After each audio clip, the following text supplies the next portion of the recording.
Hello friends, my name is Marines and I am on a mission to wrap up all of the things that I read in 2017, so let's jump into it. Book number 44 was All the Crooked Saints by Maggie Stiefvater. I struggled big time with this book. It is relatively short and very easily read, so I understand why some people might have gotten lost in the whimsy of it and consumed it rather quickly, but I had to hype myself up in between readings to encourage myself to just pick it up and get on with it, even though I felt like I was making progress every time I did finally read. This is a fantasy about a small town in Colorado where one family performed miracles that rid people of their darkness. Unfortunately, I thought that there was a lot of style and very little substance. Everything felt very half-formed. There was so little plot that it felt like I was dragging myself through all of these descriptions and backstory and all the little bits of whimsy that it felt like Stiefvater was cramming into the story. My next complaint is a little bit hard to describe, but I felt like there was an emptiness to the story. I didn't find anything overtly offensive in her representation from what I could perceive as somebody who's not Mexican, but I did think that the story and the representation was a little bit empty. It felt kind of hollow and it lacked life in the details, from the way that certain phrases were translated to some of the nicknames that were used for the characters, and the way that being Mexican in Colorado in this time period, that context was all but missing from the story. And at the end of the day, Stiefvater has written a story about a Latino family as mystical minorities performing miracles on mostly white people to rid them of their problems. She's written characters that she can only know tangentially, and I think that that showed. I'm not here to really talk about whether she should or should not write these characters, but I think that it showed that she's written something that she doesn't know because of the hollow feeling. And that's just kind of the surface level, out of the gate representation, which everybody will have their own takes on, but I think in addition to that, this was not my favorite representation of what some people will call magical realism. That's not to say that people won't enjoy this. I just enjoy my fabulism with a little bit less spaghetti against the wall, throw it and see what sticks. I like subtle meaning woven in throughout the elements, instead of here where things either meant nothing and they were just in the story because, or where you have things where the town is called Bicho Raro, which is oddball if you ask certain people, I guess, or maybe the internet has confirmed, but because it means oddball, that's the name of the town. Get it?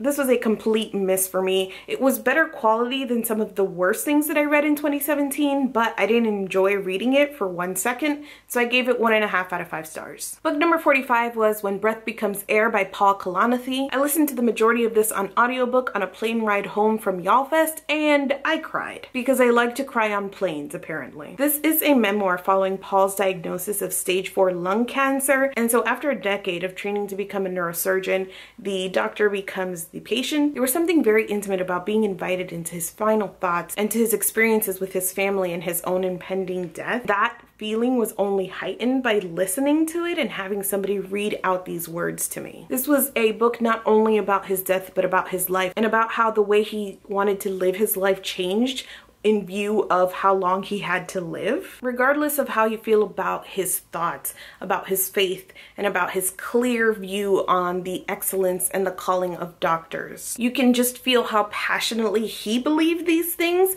and it makes his memoir come to life. It's super strange to rate and review something like this, but I found it an intensely moving experience, so I gave it 5 out of 5 stars. Book number 46 was Lab Girl by Jahren. After When Breath Becomes Air, I stayed in a bit of a mood for a sciencey memoir, so I turned to this. In Lab Girl, Jahren tells us about her experience and her training as a scientist, but then also ties that to her upbringing and her personal life. I love that balance between the personal things and the sciencey bits, though I will admit that sometimes the science kind of lost me or bored me, but in practice more than in theory, because in theory I would like to go back and reread some of the things that she was essentially teaching us. Mostly because you can hear her passion come through. I listened to this on audiobook. I listened to a lot of audio during this time because of school. I was doing most of my reading for school. Jahren is actually the one that reads the audiobook, and you could hear her passion coming through, and there were even moments when she was talking about her mental health that her voice was breaking and just the emotions coming through. It was very, very impactful. My favorite pieces of her story were when she was telling us directly or indirectly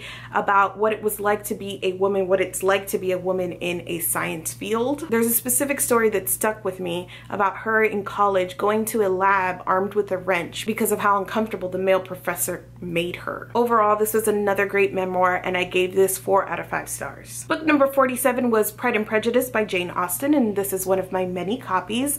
I do a yearly reread about this, and I talk about it all the time, so I will spare you because I love this and I love it every time I read it. The thing that I kind of focused on, or it stuck out to me this time around, was Lydia's story and how to the end she's very unrepentant for what she did. I also watched the BBC miniseries and the Keira Knightley adaptation after I finished this, and in rewatching those, I was very struck by the difference in how they decided to portray the Bennet family. The Keira Knightley version really takes pains to show these connections between the characters, whether that's sisters or a more loving Mr. Bennet, but I think the BBC version probably sticks more to what the book tells us, because you have that moment at the end of the story where Mr. Bennet tells Lizzie not to marry somebody that she can't respect. So anyway, 2 little things that stuck out to me this time around. Reread number a lot. Book number 48 is Turtles All the Way Down by John Green. This is a contemporary story about a girl who gets roped into the disappearance of a billionaire, all while dealing with her mental health,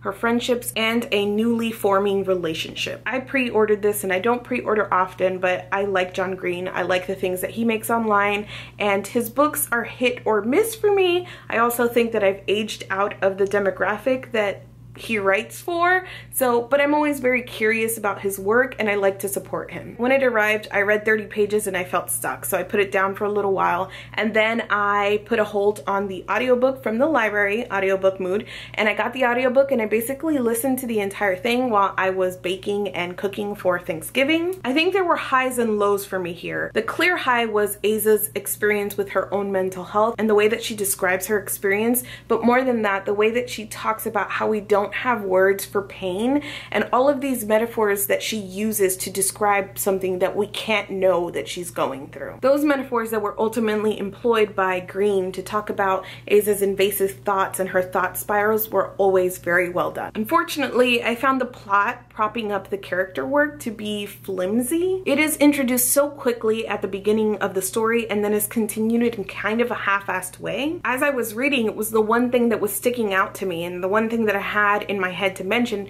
but then the story confronts that head on. I think we go into the story with our expectations, whether that's one kind of mental health story or one kind of mystery story, and the story and Aza tell us straight on that that's not this kind of book and that's not reality. I thought that was clever, and it helped ease my issues with the plot a little bit. Now, Green has such a distinctive and powerful writing voice. His teenage characters always have these very sophisticated vocabularies and complex interests and intricate worldviews. I generally don't mind that, and I didn't mind that here because I thought it fit in with Aza's whole meaning of life and grappling with her own health thing. The book at one point reminded me of my experience reading The Girl on the Train. In The Girl on the Train, there is this cycle of alcoholism, and in Turtles All the Way Down, Aza is dealing with a cycle of her own mental health and these invasive thoughts and thought spirals. The plot starts to feel circular because we are stuck in the cycle with the main character, and part of me can recognize that that is done on purpose, and that is such a great way to represent that, the highs and the lows and the cycle. However, I can also stand back and see how as a reading experience that sometimes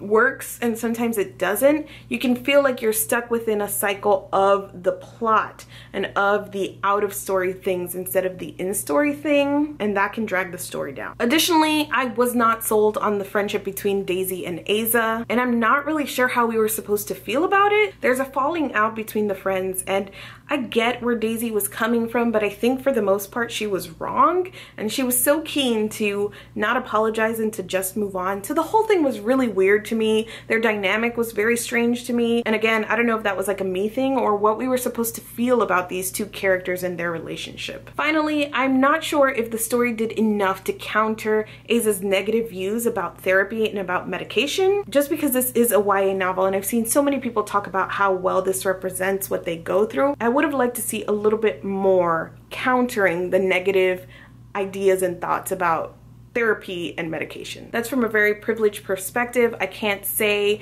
from a place of knowing what it's like to have the invasive thoughts and the thought spirals, but that was just my take from what I read. Overall, I ended up giving this 3.5 out of 5 stars. Book number 49 was Strange the Dreamer by Laini Taylor. I was super curious about this book because I, for the most part, enjoyed the Daughter of Smoke and Bone trilogy. There were issues that I had with the pacing, but I loved the characters and I loved the writing. Strange the Dreamer is a fantasy story about a boy who is obsessed with a city called Weep. Through chance circumstances, he is able to travel to the city of Weep to help them with a problem that has them on the brink of destruction. I usually hold this up for the whole time, but this one is chunky and heavy. What I found here was very much what I expected of Laini Taylor's style. It was very wordy, it was very lush. There were the loves that cannot be existing on the same plane of other very big problems. If you struggled at all with Daughter of Smoke and Bone because of that wordiness, or because of the slow pace, or because of the intensity of the romance, this will also not be for you. Even I struggled with the beginning of it because it was very slow. It takes a while for the problem to be presented, and then it takes a while for the protagonist to get in front of the problem, and then we stop, we pause in order to have all the romance and the kisses and the dreams. Even while I was enjoying those things, I can recognize that the pacing was not great. All that said, I really enjoyed the world and the problems of the world. I would also issue a trigger warning for sexual assault and rape. Those were also explored in the second book of the Daughter of Smoke and Bone trilogy, and it was just as raw and heartbreaking in this book. I loved the main character, Laszlo Strange. I loved him so very much. He's good even as he learns that good people don't always do good things. He's smart, he loves libraries, he's brave, and he tries so hard, and I love it. Even though we also spend some time with another character, Sarai, I don't feel like I know her as well as I know Laszlo, and so I don't love her as much as I love Laszlo. Overall, there were highs and lows in this one as well, but overall, Laini Taylor won me over again, and I ended up giving this 4 out of 5 stars. Book number 50 was Northanger Abbey by Jane Austen, and book number 51 was The Terranauts by T.C. Boyle. Now, I read both of these for a very specific reason, and it's a video that I hope to get out pretty quickly, so I'm going to pass on speaking about these two books specifically, because I want to tell you why I picked them up and what I thought about them in that other video, so. Book number 52 was Magic Burns by Ilona Andrews. This is the second book in the Kate Daniels series, and it is an urban fantasy story about a woman who is a mercenary and a problem solver in this paranormal world. I enjoyed the first book, but I found that because the world and the characters were already established, I enjoyed the second book even better. I like Kate so much as a main character, and we really get a sense of the kind of hero that she is in the second book. She's strong, but she has her limits. She's good, and she's got this moral code, but she's always sticking her foot in her mouth and getting herself into these strange situations. There's a scene at the end where she's running into a battle with 2 swords, and it is so good. Again, these are just very easy to read, and despite the occasional tropiness, it's bringing out the part of me that loves Buffy. I read this entire book in one night. I'm just very much enjoying the series, and I gave this book 4 out of 5 stars. And finally, book number 53 was Into the Woods by Tana French. This is a mystery novel that follows a detective in the fictional Dublin murder squad, and he gets pulled into a case that is tied to something that happened to him when he was a kid,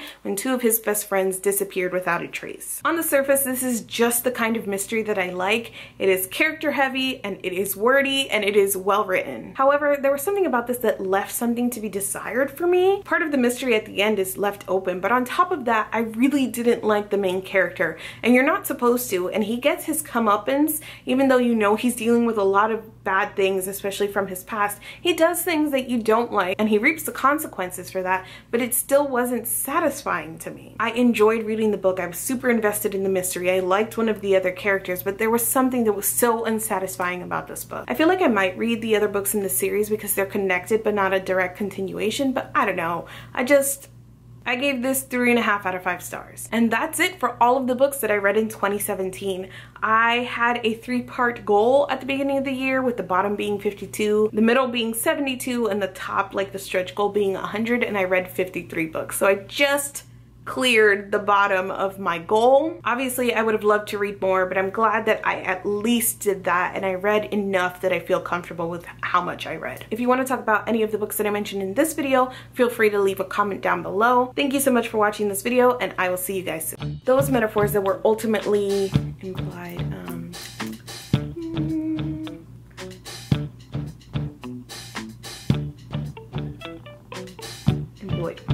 Book number 52 was Magic Does Something Burns?